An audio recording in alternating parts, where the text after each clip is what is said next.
સંજોગો, પરિસ્થિતિ અને વ્યક્તિઓને તમે જેટલા અનુકૂળ થઈ શકો, એ ચેન્જને તમે જેટલા વહેલા સ્વીકારી શકો, તમારા બિઝનેસમાં કંઈક પોલિસી ચેન્જ આવ્યો, તમારી સિસ્ટમમાં કંઈક ચેન્જ આવ્યો, તમારી line of action, line of પ્રોડક્શનમાં ચેન્જ આવ્યો, જેટલા વહેલા તમે એને સ્વીકારી શકો, એને એડજસ્ટ થઈ શકો, દેટ ઇઝ ચેન્જ. પ્રમુખ સ્વામી મહારાજની ઉંમર જ્યારે અમે દીક્ષા લીધી ત્યારે 72 હતી, and we var like 22. He could adjust himself with 3 generations. Flexibility to change. એવી રીતે સંજોગો, પરિસ્થિતિને એડજસ્ટ થઈ શકતા હતા.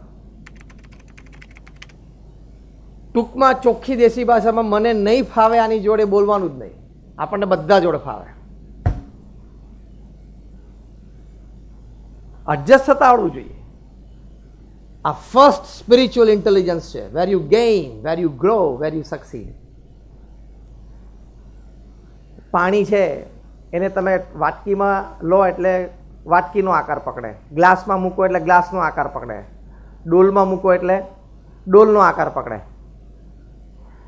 લોકો સાથે, ધંધા માટે અને સંબંધો માટે એડજસ્ટ થતા આવડવું જોઈએ. થોડો આપણો ઈગો ઓછો કરવો પડે. ઇન્ફ્લેટેડ આય હોય, હું કંઈક છું, મેં કંઈક કર્યું. બહારની દુનિયા આપણે જોઈએ તો આપણે કંઈ છાંટોય નથી, હું કે તમે બે. Every third person sitting beside you is perhaps more intelligent and more talented than you. આ વાત આમ મનાય છે તમને કે મારાથી બેઠેલો દર ત્રીજો વ્યક્તિ કંઈક રીતે મારા કરતાં બુદ્ધિશાળી છે, કંઈક રીતે મારા કરતાં ટેલેન્ટેડ છે, એવું મનાય છે ખરું? Just raise your hands if you say yes. તો પછી ઈગો ક્યાં રાખવાનો? એ નહીં હોય ને તો ફ્લેક્સિબિલિટી આવશે. પેલું ખાલી પિક્ચરના ડાયલોગમાં જ હોય, કટ જાઉંગા લેકિન ઝુકુંગા નહીં.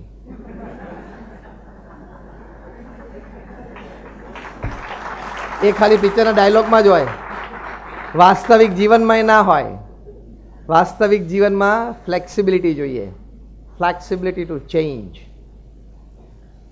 એમાં પહેલાં આપણને છે ને આપણી જાતમાં કોઈ ચેન્જ કરો લાગતો જ નથી. હું સાચો જ છું, હું સારો જ છું, આ તો એ ખોટો છે. મેં બરોબર જ રજૂઆત કરી હતી, એને ના બેઠું એટલે એને મારી જોડે ના જામ્યું, બાકી મારે તો જામતું જ હતું. દરેકનો એટીટ્યુડ છે, દેટ ઇઝ રોંગ. તમે આ સેશન પછી શાંતિથી ઘરે બેસીને પીસ ઓફ પેપર અને પેન લેજો અને તમારા સ્ટડી રૂમ ટેબલ ઉપર બેસીને લખજો કે where can I make a change. 2-4 વ્યક્તિ સાથે તમારા રિલેશનશીપમાં ક્યાંય ઇસ્યુ હોય તો તમે પહેલાં પોતાની જાતને 3 વાર કહો કે સમવેર આઈ એમ રોંગ. એ મારે એકવાર શોધવું છે. અત્યાર સુધી શું વિચાર આવે છે? એ જ ખોટો છે, એ જ પેલો છે, એ જ આવો છે, એ જ આવો છે, એણે આ કર્યું. ઓકે, હમણાં થોડી વાર માટે પાઠ બાજુ પર મૂકો. થોડી વાર માટે વિચારો કે હું ક્યાંક ખોટો તો છું, લેટ મી ફાઇન્ડ આઉટ. એવો ટ્રાય તો કરો. પણ એ પાછો ઈગો હોય ને તો ના થાય. ના ના, હું તો સાચો જ છું. તો હ્યુમન રિલેશન્સ ડેવલપ નહીં થાય. હ્યુમન રિલેશન્સ માટે ફ્લેક્સિબિલિટી જોઈએ. Top class management gurus Og Mandino, Ken Blanchard, Anthony Robin Smith શીખવાડે છે even if it is not your mistake but you feel that the opponent is useful to you, say sorry. તમારી ભૂલ ના હોય પણ સામેવાળી વ્યક્તિ સાથે તમારે સંબંધ રાખવો હોય, એની પાસેથી ધંધો મળવાનો હોય, એની પાસેથી કઈ નાનો મોટો સ્વાર્થ હોય અથવા તો સાથે કામ કરવાનું હોય તો સોરી કહી દેવાનું. એમાં ક્યાં વાંધો છે? તમને એક સિદ્ધાંત, એક વાક્ય બોલું છું, સાંભળજો. સોરી કહેવાથી કોઈ દિવસ કોઈનું કદ ઓછું થયું નથી, બલકે વધે. હવે વિચારજો શાંતિથી. સોરી કહેવાથી કોઈ દિવસ કોઈનું કદ ઘટ્યું જ નથી, ઉલટાનું વધ્યું છે. તો નમ્રતા અને વિવેક એટલે ફ્લેક્સિબિલિટી ટુ ચેન્જ, અનુકૂળ થવું. પ્રમુખ સ્વામી મહારાજે તો 3 જનરેશન સાથે કામ કર્યું અને આટલું વ્યાપક કામ કર્યું. કેટલી મોટી વાત કહેવાય. 45 વર્ષમાં 1300 સંસ્થાઓ ઊભી કરવી અને BAPS ને યુનાઇટેડ નેશન્સમાં પરમાનન્ટ સ્ટેટસ NGO તરીકે અપાવવું એટલે એક વાત છે ફ્લેક્સિબિલિટી. બીજો સરસ સદગુણ સ્પિરિચ્યુઅલ ઇન્ટેલિજન્સમાં છે સેલ્ફ અવેરનેસ, અત્યંત સ્વજાગૃતિ.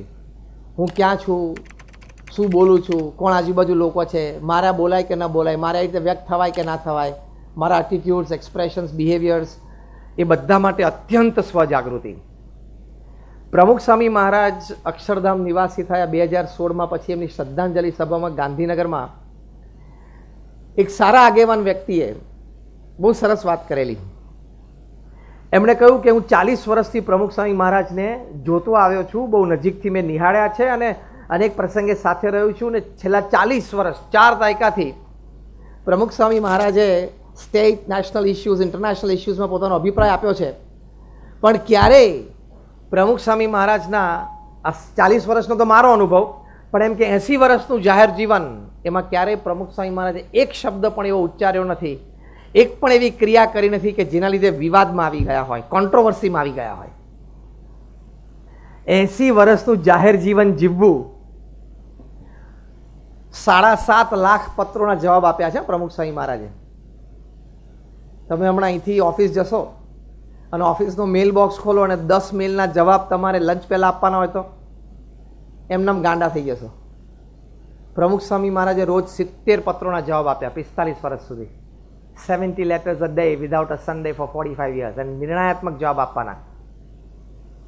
40 લાખ લોકોને વ્યક્તિગત મળ્યા, એના પ્રશ્નો સાંભળ્યા અને એને સમાધાન કરી આપ્યું. 3.5 લાખ ઘરમાં પ્રમુખ સ્વામી મહારાજ જાતે ગયા છે. તમારા ભાઈ બહેન કે દીકરા દીકરીના લગ્ન હોય ને તમારે 5-15 ઘરે વ્યક્તિગત કંકોત્રી આપવા જવાનું થાય ને, બાકી તો કુરિયરમાં મોકલી દેતા હોઈએ, પણ 2-5 ઘરે જ્યાં જવાનું થાય ને તોય તમને સાંજ પડે થાકી જાઓ.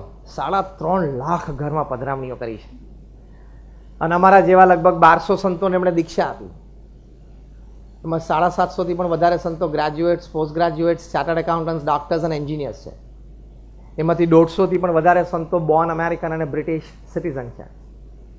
એમાંથી 50થી પણ વધારે સંતો Stanford, Harvard, Carnegie melon, Yale આવી ઇન્સ્ટિટ્યૂટ્સમાં ભણેલા છે.